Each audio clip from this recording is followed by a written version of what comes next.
We read and analyze many poems in this class, such as Blind Man's Mark by Sir Philip Sidney, Parsley by Rita Dove, Shakespearean Sonnets, We Wear the Mask by Paul Laurence Dunbar, and Acquainted by the Night by Robert Frost. You will learn many different styles and structures of poetry.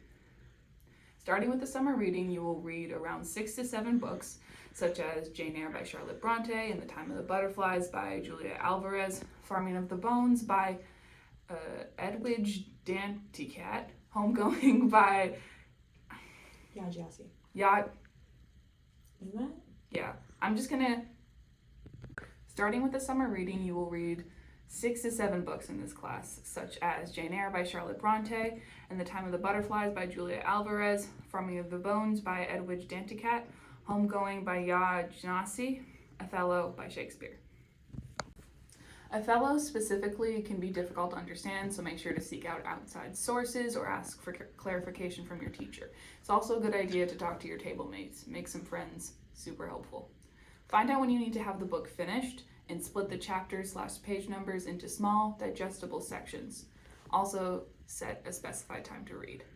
While you're reading, take notes on settings, characters, important plot points, symbols, literary devices, questions, and other things you might find interesting.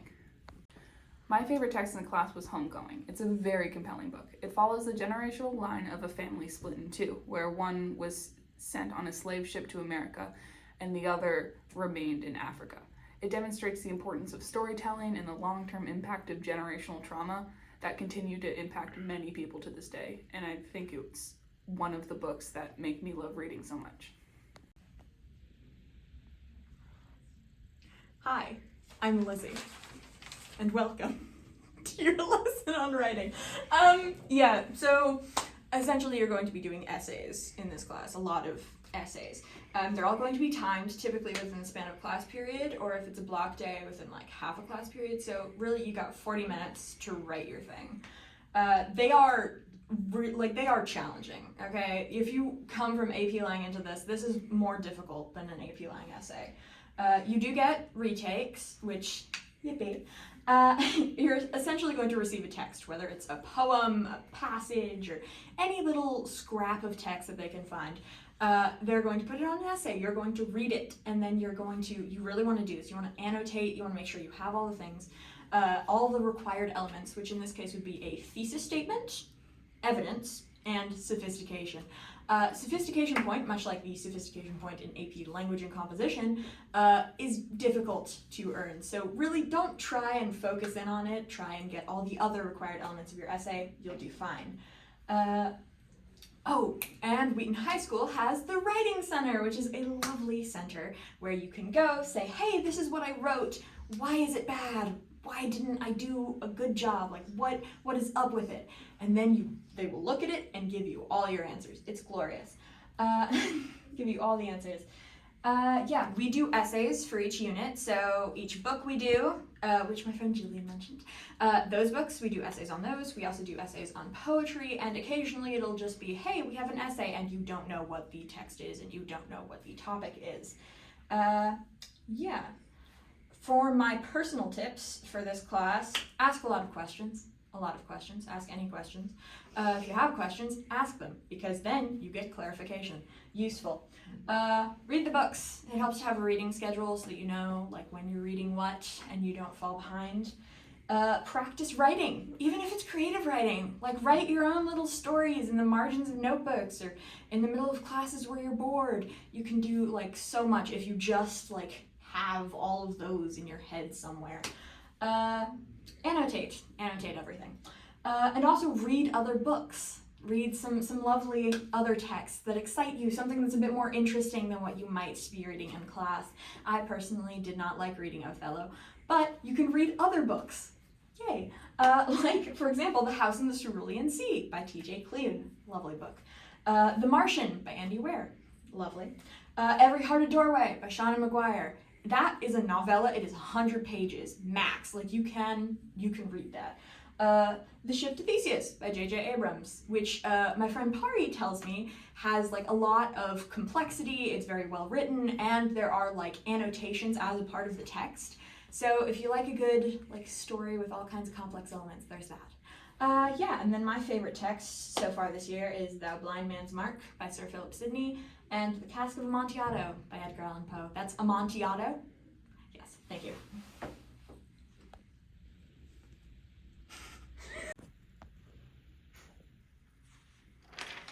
Hi, I'm Pari. I'm just going to talk about all the other kind of assignments that you're going to be doing in this class, because you're not just going to be doing essays, thank God.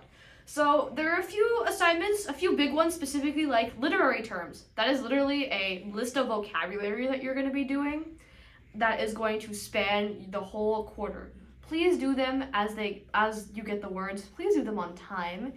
You do not want to be doing 50 lit terms at 10 p.m. right before they're due. Trust me on that. Jilly's nodding behind the camera. Okay, number 2, hexagonal tiles. That basically is an assignment where we get little hexagonal sticky notes and we kind of connect terms and different ideas together. Like right over there. That's basically us connecting a short story that we read and just different parts. So there's a character called the blind man, the character called the narrator, they connect. They were smoking cannabis. And then you go around and put notes on everyone's thing. Yeah, and that's also another part of the assignment. You put notes, you critique people, and make sure and just look at how do you like those connections? Do those connections work? And all that kind of stuff. Socratic seminars. So that's what you do. That's what we usually do after we finish reading a text. We go in a circle like you would do in AP Lang, and just talk about the book. Talk about different points. Talk about different themes. If you don't like Socratic seminars, dude, they're gonna keep happening. So you just be ready for that and read those books. Read your books, because I went to a Socratic seminar without reading the book. I did not know what was happening that whole time. Please read the books. Also, Albert I.O.'s. So you might be familiar with Albert I.O. if you've taken any other classes. I do it in AP Chem, but Albert I.O. is basically just a tool that they use for just practicing multiple choice questions, because multiple choice is a big part of the AP Lit test. So they do that. There will most always likely be redos, so if you screw up, you can always redo it. I've gotten a 1 out of 10 on one of the assignments before, and I've redone it, and I got a 9 out of 10. Don't let the 1 out of 10 tank your grade, please. And then there's just a few other general assignments that are just essay prep. So a lot of those assignments are more annotate this piece, look at this piece, what does it mean, get a thesis. A lot of the other extra assignments that aren't super overarching do something like that, help you and prepare you for any essays to come. So just some personal tips that I have. Some personal tips I have for just the class in general is please redo anything you can redo. That goes for almost any other AP class as well, but just redo stuff. It will help you so much and raise your grade. All right, number 2, read all the books. Like I said before, I came into a Socratic seminar and an essay without even having read the book. Wasn't a good experience. Don't do it, please. Even if you don't like the book, you have to push through it. It's not gonna be good, but you're gonna have to push through it through college applications and other things. Just read those books. You might like it in the end. Like Lizzie said, read stuff. It helps you build your vocabulary and helps you just understand things like theme, diction, and all that stuff a lot better when you read stuff yourself, and you enjoy it more than reading books that are just given to you by whatever lit teacher you have. So just read is really useful. Ask your teacher questions. Literally, ask them questions. They are here to answer them. That is basically their job. Do not feel bad to ask questions. Organize yourself. Things can pile up. Organize your assignments in this class and do not turn stuff in late. Whoever is probably going to see this, you most likely will be going through the college application process, since you might be a senior. If you're not going through it, that's also what you might need. You still need to organize yourself regardless. But there will be so much stuff you have to write. Organize yourself. Like Lizzie said before too, annotate your writing prompts. I've done it. It helps you organize your thoughts. It's really nice to just overlap. See what kind of literary terms are being used. It's good for that. Also, what we've been harped on a lot is contractions in our essays. Avoid doing those. Don't use words like don't. Use do not, because they are not for what I've been told, they are not very professional of you to use. So avoid contractions in your essays now and later. They will save you a good deal of, maybe they might get you a point. I don't know. It could though. Hey, Pari, you should explain what it means to be complex. So complexity, as my friend Jilly liked to whisper to me from behind the camera, Complexity. is basically just tying in what you wrote to something like in the real world or some kind of issue that can be like tied to historically. That's an example of how you can get a complexity point. You can also compare to other texts. So yeah, you can also compare it to other texts. So if you have a book like Jane Eyre, which talks about like being a woman in the time of at least the 1800s, like you can talk about how actual women and how they actually were, what were their actual experiences, and how that can build to the theme and the ideas in the book. That can count as something like complexity. Or you can tie Jane Eyre to a different novel that I do not have in my head, but something like that where you can tie about how two things kind of work together in like feminist literature. Isn't it also a thing where if you have, like, in the actual part, contrasting ideas, like, you think one way or the guy thinks one way, but also another way? No. If you demonstrate like some complexity, essentially just means that you have to demonstrate that there is something complex going on.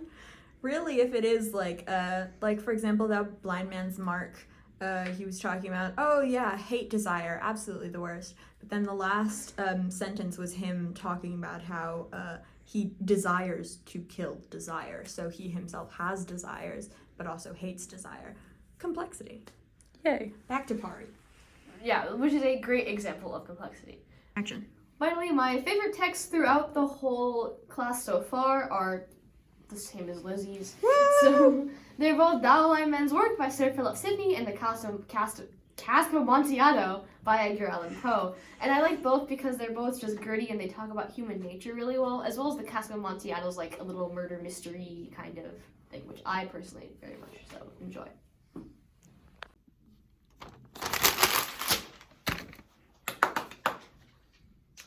Okay, hi. So, the actual AP exam, the thing that you're working up to, what this entire class is about, it is going to consist of 2 sections. One is 55 multiple choice questions. Don't worry, you'll be prepared. We do a lot of multiple choice. In the span of 1 hour, it's worth 45% of your score. There's 5 different sets of questions. Each set will have its own work. Essentially, you're going to receive a text. For most likely several questions, you're going to have like the same text under it, and you're just going to read that, answer questions about it. Don't worry, you will be prepared for that. And then you're going to have 3 essay questions, 1 poetry, 1 prose, and then 1 that's kind of like analogous. You're going to have 2 hours to answer those essay questions that are 55% of your scores, which is great because we're doing a lot of essays and multiple choice to prepare you. That is the content of the exam. Jilly. The analogous specific... Sorry. What? Pari. Go. Okay, so the analogous part of the analogous essay that you're going to be having basically is going to look at, hey, here's a theme, here is an idea. Please explain how a work of literary merit explains that or does that. What is literary merit? Literary merit is basically you have a book from the 18th to the 19th century that was very good and very acclaimed, and they are now calling it literary merit. So some examples of this are Jane Eyre, Shakespeare plays like Romeo and Juliet or Othello, the book 1984, Lord of the Flies, or like The Great Gatsby. All of those books would be counted as something that has literary merit. There are some other things that you can do, like newer novels. Like you might have heard that people use Hunger Games as a book that they write for this the book they use evidence for this in this third essay. That could totally work as well. Any type of book that has been critically acclaimed and is something that even if it's published now will probably be a staple for people in years to come, I would say is considered as literary merit. And including any of the books that we recommended to you in my section. Or any books that you read in class. yeah, any books that you read in class will have literary merit. Or any books that you've read in any English class that you have had, because chances are they have some form of literary merit. So usually, this is why we say you should read. Please read, and please have that kind of evidence and stuff stacked up in your head, because it'll be very useful for that one singular essay. and jelly. Test taking and accommodations. Taking tests is tiring. Make sure you get enough sleep, enough food. This is not the morning to skip breakfast because you can be in the testing room for a long time, which brings us to accommodations. If you have accommodations, you likely qualify for extra time, which means time and a half. So you will be in there for the original time plus half of that original time tacked onto the end. So that would be around 4.5 hours. Total, yep. Yay. You do get breaks during stuff, and you can always leave the room to go to the bathroom or get water, but I would recommend this applies to everyone, bring some snacks to leave outside the test room so you can eat them during break if that's allowed, and bring water so you don't have to walk all the way to the water fountain. And tissues. And tissues. Tissues are important. In case you have a nosebleed Or you start crying. Because you might, honestly. No, well, yeah. I mean, I've had nosebleeds. So. Yeah. Also, Band-Aids. Yes. If you are like me and you bite your nails until they bleed, bring Band-Aids. It is anxiety-inducing, this exam, so bring things to stop the bleeding when it happens. Take your meds. Just Yes. one last thing. I If have you- one more thing Oh, say. before your one last thing. Okay, say, because mine's one last thing. I forget. Okay. Come back to me. Okay, one last thing. If you are on the fence about taking this class, here is my genuine advice. This class is very hard. I am struggling in this class like I struggled in Lang. I am not a writer. Am I enjoying it? But it is a good class to take for the college credit. I promise you that. But if you are still on the fence and you're like, I hate AP Lang, I can't do this, I cannot do this for another year, I'll tell you this one thing. There is a big difference between AP Lit and Honors English. From what I have heard and what I have seen in many people, Honors English is incredibly boring for them if they have taken AP Lang or other things like that. They don't like Honors English. It is boring. So they go back to AP Lit, but AP Lit is also incredibly hard, and there is no in between. So Pick your poison. pick your poison here, because the classes are a little slip choice for senior year English, and you're gonna have to take it. I remembered my thing. If you have accommodations and you're confused at all, talk to your case manager or counselor and they can help you find the person to talk to, because College Board is kind of funky with accommodations, and if you don't get that sorted out before the test, that's bad and you won't get them. Mm-hmm. Yes. Finally, you will be okay. You were gonna do great. It's gonna be fine. You. Okay, bye. Bye.